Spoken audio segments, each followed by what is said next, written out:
Hello, my friends, and welcome back to another episode of I Love Being Sober. My name is Tim Westbrook, and I'm the CEO of Camelback Recovery and Camelback Integrated Health and Wellness here in the always sunny and always sober Scottsdale, Arizona, where my team and I, over the course of many years, have helped thousands of people on their path to recovery.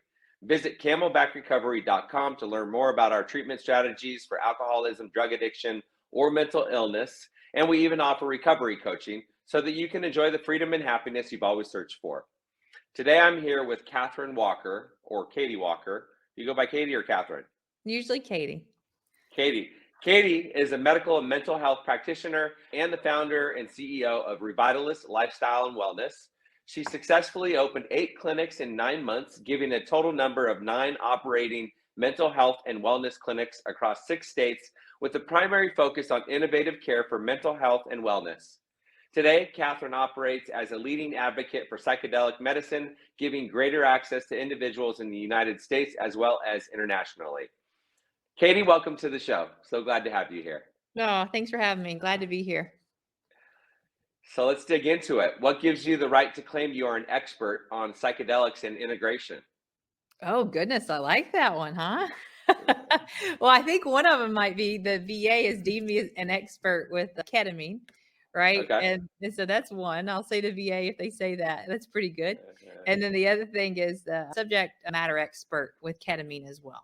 Right. So with psilocybin, MDMA, all those guys, I would say no, not by any means. But, ketamine, we know that it has a similar mechanism of action of the other psychedelics. And there's commonalities to the environment and the way that you speak and the neutrality it places on the brain. So it's something that, I've been in the space for a little while. I've seen a lot. Uh-huh. I told someone just a minute ago, it's like constant trailblazing. So yeah, Right. it'll be interesting to see, as we mature, like what expert really means in this field. Because is it research? Is it anecdotal? Is it experience? Is it has many that you've been around? I don't know, so Right. Right. it's new for sure. Right. Well, I'm curious to see kind of where your head's at with regards to other modalities like psilocybin and MDMA, because those are going to be legal in the future. Right now, ketamine-assisted therapy is legal, but the others are not. So we'll get into that later on in the show. What specific incident inspired you to be so passionate about psychedelics and I guess ketamine specifically? That's a great question. So, I don't know what led me to this path. I've always had my eyes open for the next door, that may open for me.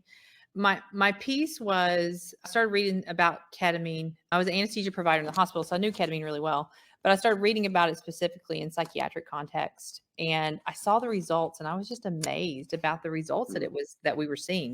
So really, if you want to say what one incident was it that changed my passion, because initially it was not passion that led me to this. It was more interest or curiosity, I guess, Uh-huh. Okay. seeing this. Uh, But what really changed it for me was when I just remember sitting in the first office that we had, and I did a consult, and it was like time over time, I would keep doing these consults with people. And I just got kind of put back, I guess, on the people that were coming to me, whether that was adolescents or adults or geriatrics. And they were coming in and they were advocating for themselves, which I 100% admire. But I would ask them, I'm like, "Well, who's helping you with this? Or who's helping you with this?" And they're like, "Well, I've tried. I've tried to get in. I've tried to do this. I have 9 specialists." I'm like, "Are your specialists not talking to each other?" And they're like, "No, they've never talked to each other." So they're going like person to person to person, and they're getting all different types of, "Well, this is what you should do," or "You shouldn't listen to this." So as medical providers, we're confusing people terribly because we're not advocating for the person. It's almost like we don't have a ground, right? We think that mhm. ourselves are the ground.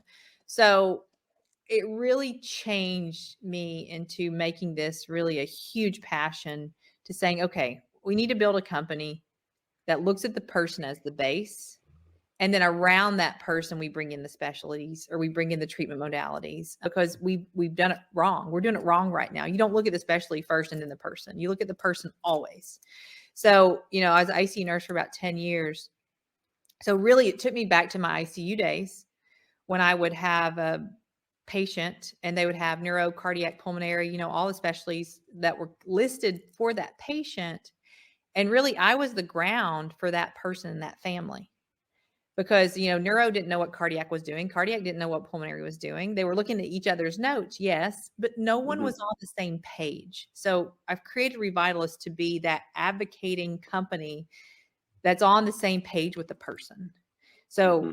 I would say that was the one thing that changed my curiosity into like a driven mission, because now it's like a driven mission that I feel like it's my purpose. I mean, we're in the business of helping people. I mean, anybody that's in the medical world is typically they get into it to help people, and then somehow it just like there's a disconnect, and you've got all these different treatment providers, and maybe they just haven't figured out how to communicate yet.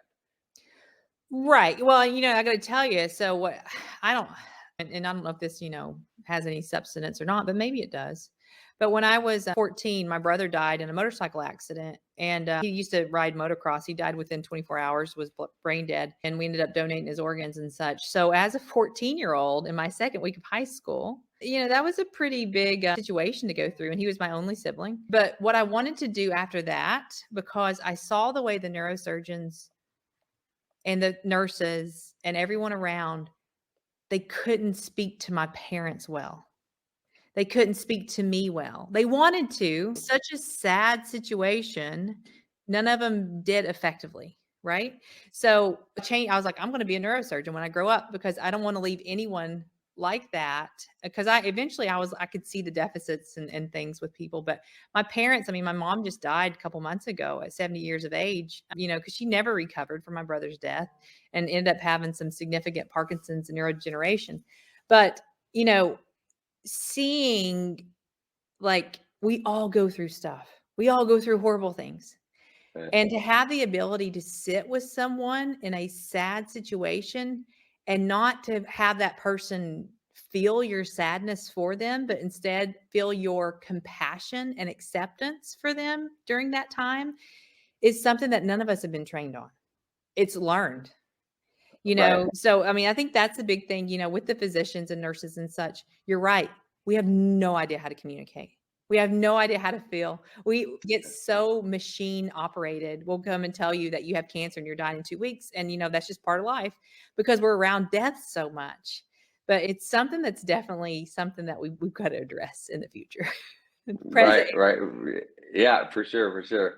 So you changed, and you may have already started answering this question. You changed from a very successful career in the hospital to this startup, from the ground, starting from the ground, from nothing.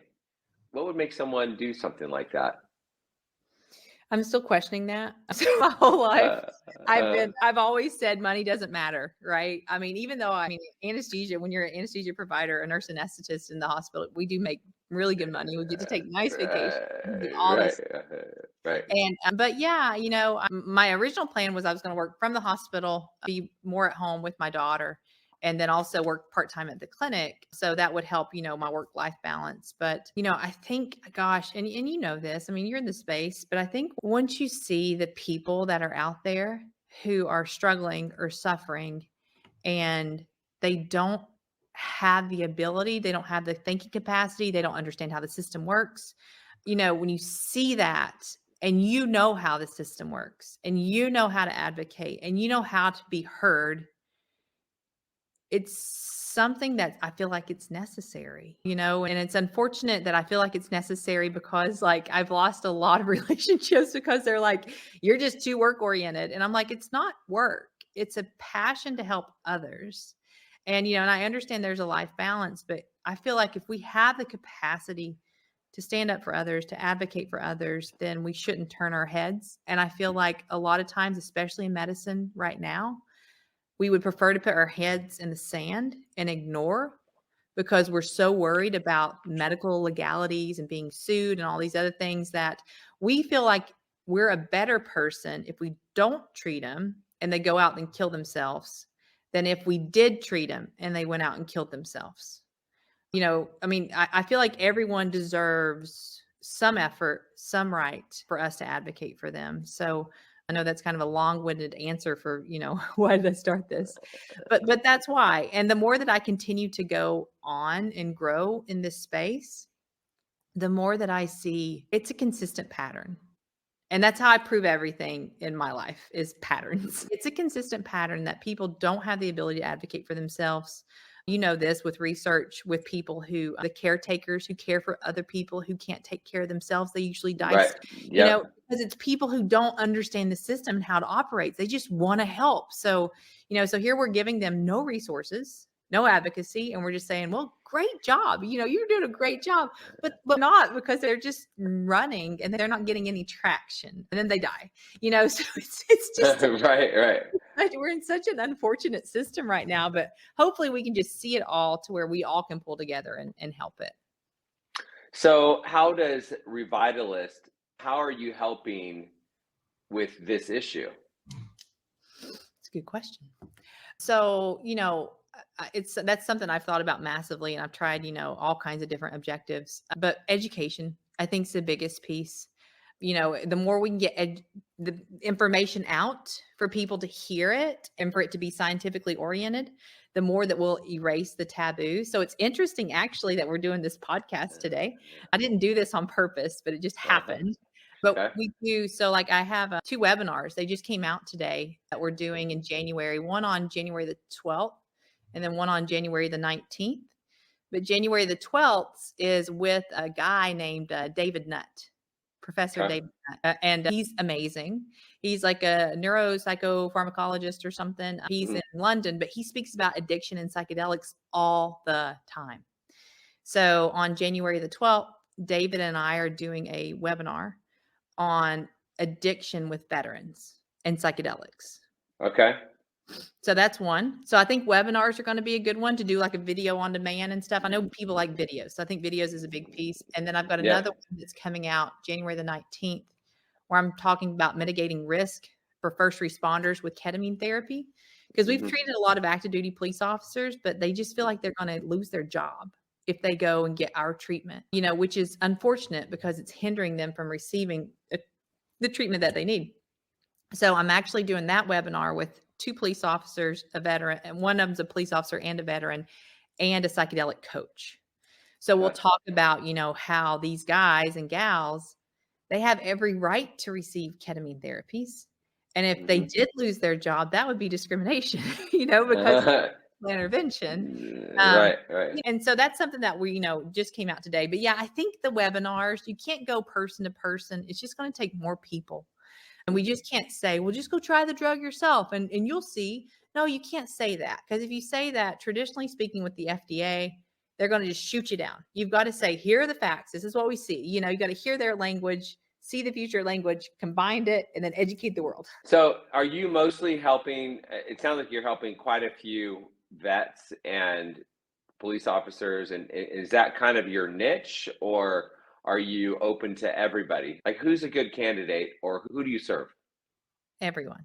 So the other piece that's coming out today is you'll see it go live, but there's a ketamine therapy that for addiction, specifically for alcoholism, that's coming out. We've actually been effectively trained on it. It's through a company called Awaken. They're related to Dr. Nutt, but so people who have addictions to alcohol right now are the clients that we can take on. So, so people are trying to stay sober and not relapse. It's in the American Journal of Psychiatry, a study that Awaken actually did, and to show the efficacy of their efforts with that. So people who, I'll tell you, Tim, that the youngest that we've had is 12, oldest that we've had is 90.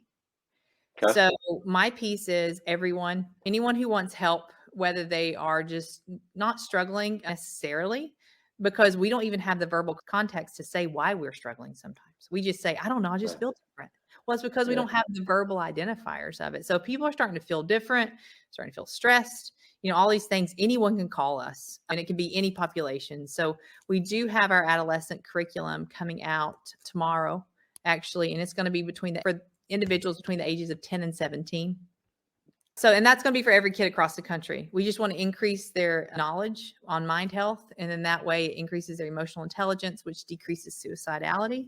So yeah, I would say everyone is our biggest, or everyone is somebody that we'll look at and see if we need to. I've not given anyone under the age of 12 ketamine. What I would, considering their backgrounds and the risks versus benefits, because my providers are, they know to put the person first.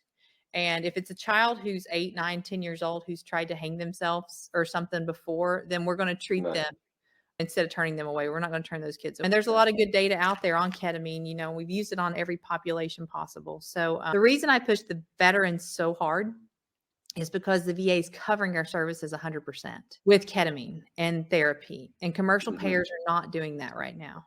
So I really want the VA to be the leader and our veterans to be the leaders to trailblaze this and say, guys, listen, this is, you know, because we've had them with ECT therapy and with, you know, the electroconvulsive therapy and medications and suicide attempts and all this other stuff. And the guys are like, oh my gosh, this has saved my life. Like, all right, veterans, this is the biggest war that we've ever been in.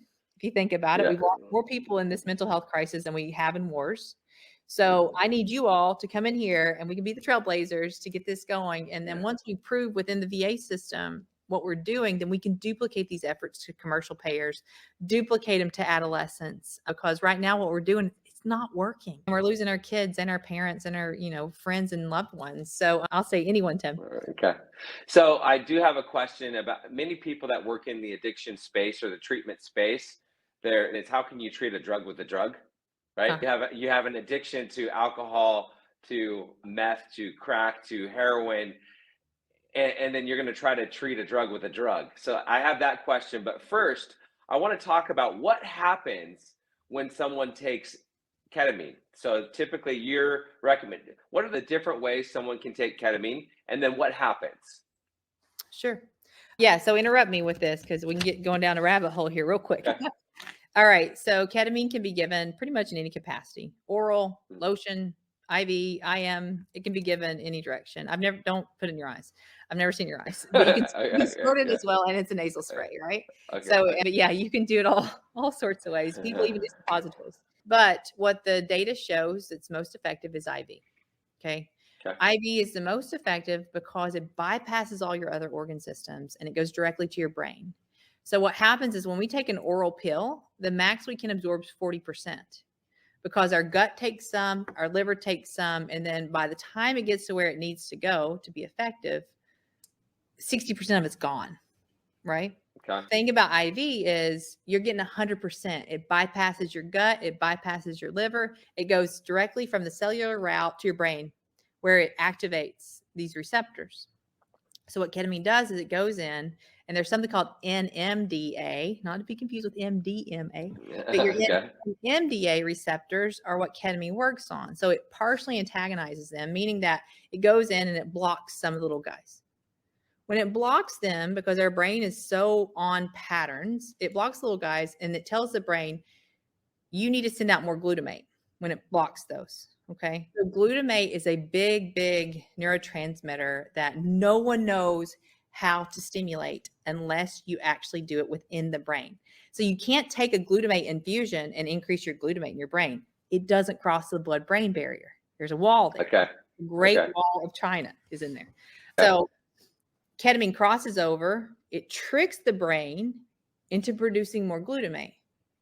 So glutamate is the mother communicator of our brain. It's like, yeah, it's called the mother communicators, glutamate. So ketamine goes in, it peaks in 45 minutes, flips on a light switch, gets in, gets out. It's out of our system, right? Super quick. So it goes in, turns on this light switch. Then you get an organic chain reaction that started. So glutamate gets stimulated. Then glutamate stimulates something called BDNF, brain-derived neurotrophic factors. The BDNF is actually the neural regeneration. So what ketamine's doing is going up, it's flipping on a switch, and it's causing the brain to organically promote growth in the brain, right? And it's all new growth.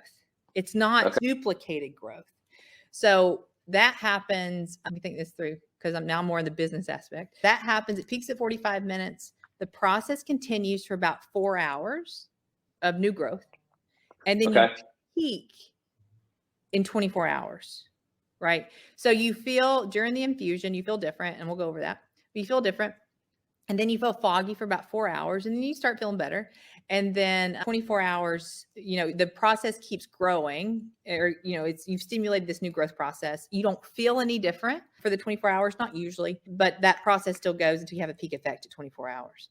So with ketamine specifically, and psychedelics, but with ketamine So specifically. now, so hold on. So they take the ketamine infusion, and then they're actually feeling it for an hour up to 4 hours, you said, but then they don't peak for 24 hours. No. So it peaks at 45 minutes. Okay, peaks at 45 minutes. Okay. Peaks at 45 minutes, and it's quickly out of your system. So it troughs super, super quickly. So it peaks at 45 minutes. It's out of your system. So you've got the effect of the drug already. But what's Okay. continually going on is the organic chain reaction for another 24 hours. So it's almost Okay. like, Okay. like if you go to the gym and you work out and they're like, and your metabolism is still, even though you're not working out, your metabolism is still increased for another 6 hours. Yeah, yeah, Right? yeah. That's Uh-huh. what ketamine does.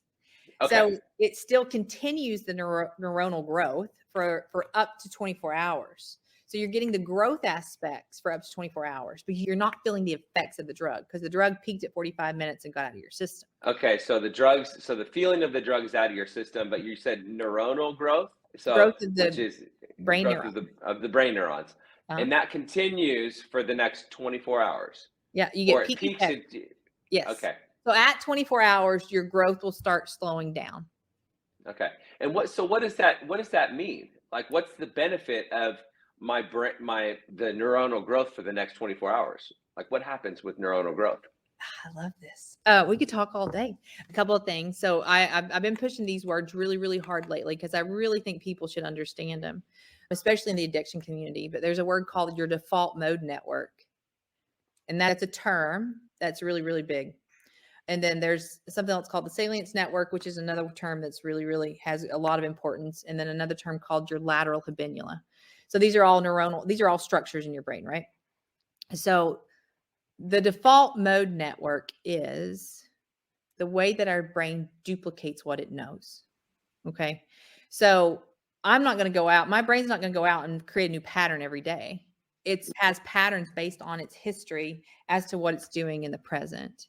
Unless we can de identify from those past behaviors to actually effectively execute in the present. So, meaning that when you go to therapy, they'll tell you don't live in the past, don't live in the future. You got to learn to Uh-huh. live in the present. And you're like, how do Right, I obtain those words to make this actually work? Right. right.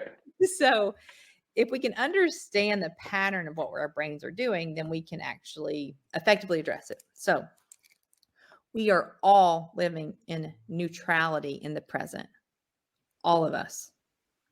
But what happens is the behaviors that we know from the past duplicate, and that duplication allows us to put that on our present experiences from our Okay, past. right. Okay. So that's your default mode network. Your default Mhm. mode network is, a positive action creates a positive reward, or a negative action creates a negative reward, and those create the behaviors, right? So if I was raped by a 6'5" white guy with a hat and glasses on, and I never effectively processed that, then every time I see a 6 foot guy with hat and glasses on, my subconscious is going to say, "Hey, hold on, something's wrong here," right? But Right. it's a protective measure that I've had from that experience to protect me from future experiences. So I'm neutral in the present until I see this guy, takes it from the past, puts it on my present, and then I'm like, kind of thing. So I'm duplicating that same behavior. What ketamine does, and especially with the addiction piece, is it brings up a lot of those previous non-processed experiences, and it brings them up to where you can objectively identify them. Okay. Okay. So in a neutral way. It's Okay. fascinating. So if I've not effectively processed something from my past, and I'll tell people, I'm like, it's kind of like an aha moment, but not really. Let's say aha in a very